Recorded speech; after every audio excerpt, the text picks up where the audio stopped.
Tony Robbins is a best-selling author, entrepreneur, and philanthropist. For more than 37 years, millions of people have enjoyed the warmth, humor, and the transformational power of Mr. Robbins' business and personal development events. He's the nation's #1 life and business strategist. He's called upon to consult and coach with some of the world's finest athletes, entertainers, Fortune 500 CEOs, and even presidents of nations. Robbins is a founder of or partner in more than a dozen companies in industries as diverse as a 5-star island resort in Fiji to custom 3D printed prosthetic limbs.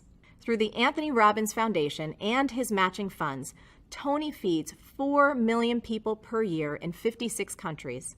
He's also initiated programs in more than 1,500 schools, 700 prisons, and 50,000 service organizations and shelters. He lives in Palm Beach, Florida.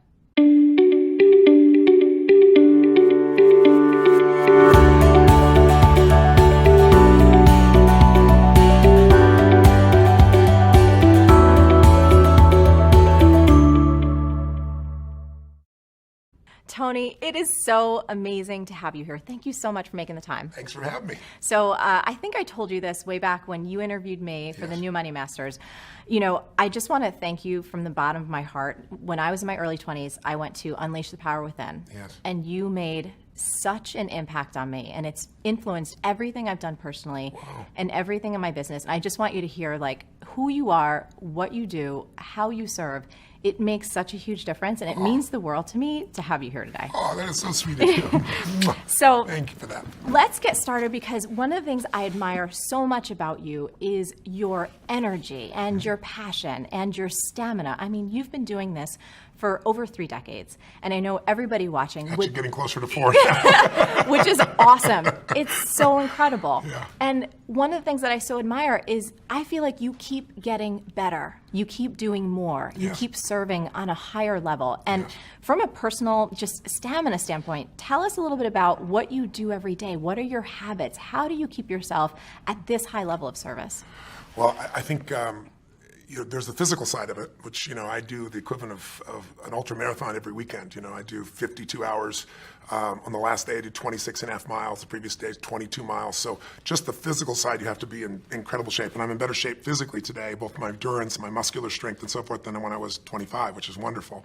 And so I do certain things for that. But I think I should mention first, what's even more important is the psychological, spiritual side of things, because I think energy comes first, not from your body. It doesn't come from eating. It doesn't come from sleeping, because I've gone without those things for long periods of time and still been able to deliver. It comes from having a mission. It comes from something that you're being pulled by, not something you're pushing on. Those are 2 forms of motivation. You can push yourself to do things, and there's only so much you can push yourself to do. But if you're pulled, if there's something that you want to serve that's greater than yourself, there's something that excites you, if there's something that you're about, something you're made for, then there's a level of energy that most people would never dream of. And we all have that, but most of us don't connect to it and unleash it. So every day I connect and unleash that every single day. I don't hope it's going to be there, even though I know it will be, even though it's there. I don't take it for granted. And so I start out with my day by a process I do called priming. And what priming is, it's not a meditation, but it has meditative qualities.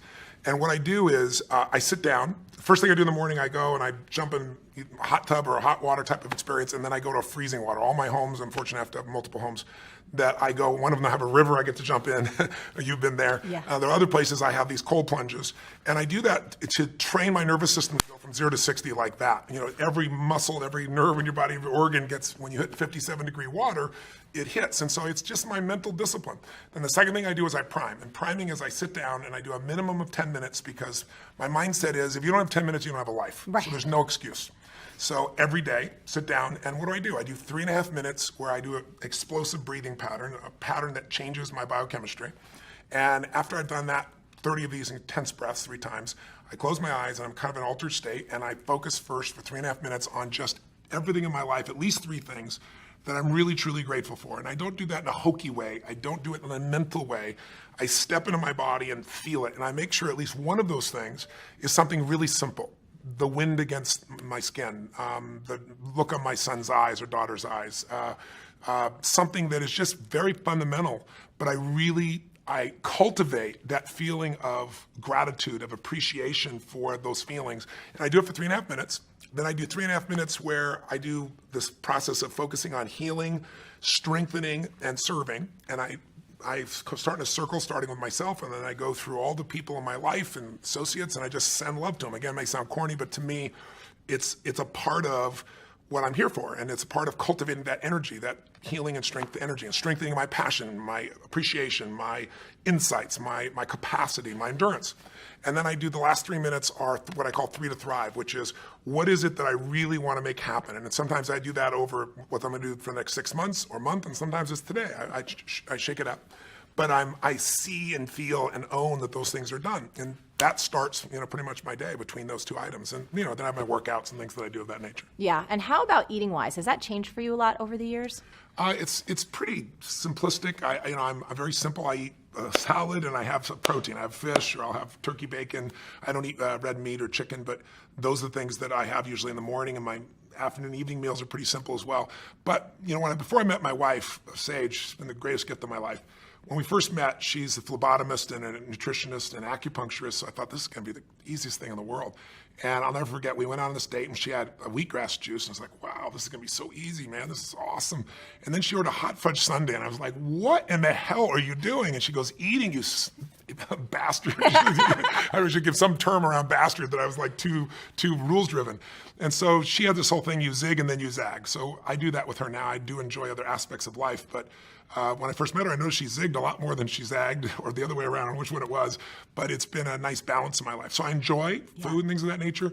But I use food mostly as fuel because life gives me so much juice. I'm not looking to get out of food usually. And how about, because I know for me, my mind can go and I have so much excitement and so much passion that at night, sometimes winding down. Do you have a wind down process? My wife would say no. I say yes. She would say no. My wife loves sleep. Yeah. My wife can sleep 8 hours. It's the most beautiful thing in the world. To me, it's like sleep when you die. So that was one of the first things in our relationship that was a bit challenging, because I'd want to get up and just go. I'll never forget, we were in Fiji, and it's like, even there, we're supposed to be on vacation. It's our home.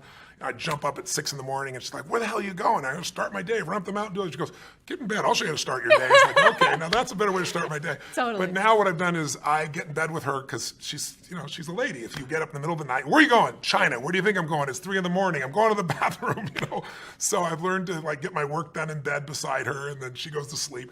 But I watch silly movies. I watch things to let my brain disappear. Reading does not slow me down, because then I start incorporating and using it. My mind goes crazy. I'm underlining everything. But I'll watch cartoon type movies like Family Guy or something to knock my brain out, quite frankly. Or I'll watch some silly series, I don't know. I'm thinking of now the different ones. What is it? Revenge or something of that nature. Something that my brain can just truly let go, and that's how I do it for the most part.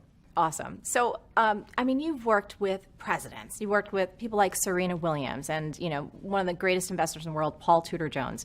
When you're called in to work with these incredible folks, how do you start to prepare yourself? What are the questions that you ask to start to go in to serve at that level? Well, they're different for everybody, obviously, but what I try to do, if I was trying to look at it from a universal perspective, I guess what I really want to know before I get there as much as I can is everything I can about the person. And I do that because I really want to know, what do they want? What do they want of their life? What's their mission? What are they after? And what do they fear? What are their concerns? Because I believe life is found in the dance between what you desire most and what you fear most. And if I know those two edges of a person, I know a lot. And then I dig under and try to learn as much as I can from other people about whatever the challenge may be. And then I go prepared to just learn from the person directly. But I want to know as much as I can before I go in there. Then I take all that I think I know, and then I see what's really real when I meet them. And I'm digging in to discover what's the challenge, what do they perceive it is. And usually, if I were to grossly generalize, if you're going to help somebody create a breakthrough, it all comes down to 3 areas. Either they've altered their strategy. We all have strategies, a specific way of succeeding, and sometimes we alter it, whether it be in sports or whether it be in finance or any other area. We forget something, we lose a little edge, we drop something out, and then it becomes a bad habit. Or sometimes it's a change in our beliefs. You may have done something for decades and been really successful, but now, I know one gentleman who's a good friend of mine that, had 52 Academy Award nominations, and he said to me one day, he said, if I make one more frickin' movie, I'll kill myself. He's just like, I don't want to make a movie, I don't want an Academy Award, I don't want any of these things, And it's just like he's satiated. And so sometimes when people get satiated, they lose their hunger, they shift their beliefs. And when you change a belief, you change your biochemistry. When you change your belief, you change the way you execute, you change everything. And we all develop as stories. And sometimes stories are empowering and sometimes the mental stories are disempowering. So I'm listening for those. I'm digging for those. And then I also look at their state. Because you could do the same exact action from a place of being pissed off or from a place of playfulness, and the same action's not going to get you the same result. And so I'm looking for that quality of what's going on in them. And then I look and try to find out what it was like before. So with Paul Tudor Jones, I went back and I watched videos of him when he was at his best. And I saw how he used his body and the way he moved. And I saw him now sitting still and kind of slumped over, and he broken his leg and he had talked at a different tempo. So I look at biochemically what's happening, physiologically. I look at psychologically what's going on, and then I look at structurally what they're doing. And then I develop a plan to help them get back to where they were and beyond, to better performance than they had before. Incredible. The other thing that I was fascinated I wanted to ask you so bad, you probably accomplish more than most people do in, I don't even know a time frame. And of course, you get to talk with people who are at the highest level of their game. When it comes to productivity, what do top performers know that a lot of people just don't? What are we missing? Well, I think the best performers are focused on outcomes and not activities. If you try to manage your to-do list in the world we live in today, where most of us have multiple roles, we're trying to be a great business person, a great husband or wife, great father, great community member, or whatever, there's just so many roles, you can never get all your to-dos done. And what helped me in my life was I started at one point saying, I'm not going to let myself fail every day. I'm not going to pick a to-do list, and I'm not going to not write a list so that I don't fail. I need to focus on what matters most. I needed to organize my life into categories where I say, these are the most important outcomes, and then I know why I'm going to do it. If you know what you really want, the target, and you know why, you have the focus and you have the fuel, then how to get there, there's so many ways to get there. And then the most important thing I think that the most productive people do is we leverage what we do. We don't delegate. Delegation is I give it to you, and then when it doesn't work out, I'm pissed at you. Leverage is I empower you. If I'm leveraged, I'm still part of that, and I'm going to make sure you succeed. I'm going to follow up. I'm going to make sure before the deadline I touch base with you. I'm going to make sure you have the resources to succeed. But what I do is empower people. Go, here's the outcome, here's the why. I get you and I aligned with the outcome and the why. You figure out how you want to do it. I'm open. You want brainstorm with me, I'll do it. You'll probably come up with better ideas than I do. And when you empower people to come up with their own how, and they know what and why, you can get the job done 100 times faster, especially if you get a group of people. I'm a big believer that early in my life, I thought I was such a smart person. I'm going to solve all this stuff. Part of it was being responsible, and part of it is ego that we all have inside ourselves if we've succeeded to a certain extent. I said, this is bullshit. You know what? Instead of one person solving 12 problems, I want 12 people solve one problem. And I developed that practice, and I began to find that people that many people thought weren't going to contribute had insights nobody else had. I really got it from Steve Wynn. Steve Wynn's a dear friend of mine, and he's rebuilt Las Vegas, one of those brilliant men I know, multi-billionaire. And Steve really learns the most from the bellmen, from the people that would never make it into the C-suite. He learns what customers are feeling, what they're experiencing, how to have an impact, what needs to be changed, because these people are on the front lines. So I'm a big believer that you need leverage. And if you're just starting out in business, I know a lot of people that will probably watching your shows are watching you because you're a successful businesswoman who's built your own entrepreneurship. You've done so many great things.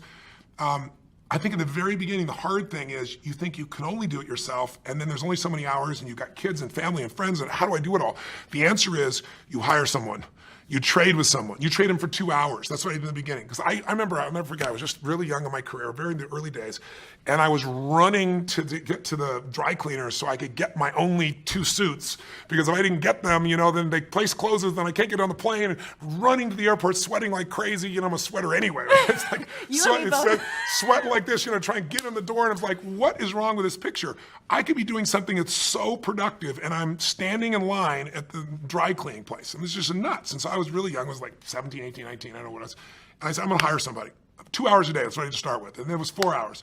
And so my view is I don't do anything that someone else can do better, and I don't do anything that isn't the highest and best use of my time. Now, when I say that, that's gross generalization. There are things I still will do. But for the most part, by finding people and getting clear on outcomes and the why, what I call RPM, you got to know the result, you got to know the purpose, and then you got to have a massive action plan. And the plan can change. But that RPM, the stronger the RPMs, the faster that car is going to move. And I try to do that not just through myself, but through other people. Beautiful. So last thing I want to talk about before we dive into the monster book, which I can't wait to get to, is this idea of slumps. I know a lot of times you're called in when someone's, either hit a plateau or they're having a tough time. So 2 questions.